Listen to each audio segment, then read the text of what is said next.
सगळ्यात जेवढे 18 वार आहेत, कारण आपण जे गेलमाका नाहीत सगळ्यांचा गुरु मी एकटाच होणार आहे, बरोबर. त्यामुळे सगळ्यांचं एका ताटात बसवणार आहे, त्यामुळे त्यांची रास आपण याच्यात मांडली, बरोबर. जर त्यांचं वार खरं असेल तर हेच लिंबू उचलत, नसेल तर ते दुसरीकडे जाईल. हा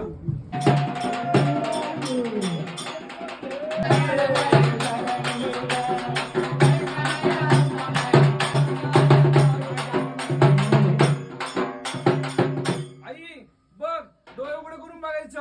ही माणसाची गाव बाई डोळे उघडे करून बसली, आधी शक्ती डोळे उघडे करून बसली. काय आनंदाने ना रास उचलायची, आई साहेबांच्या डोळ्यात डोळे घालायचं आनंदाने आणि गुरुच्या वाट्यात द्यायची. इकडं तिकडं जायचं नाही. बोलत्या डोंगरवालीचं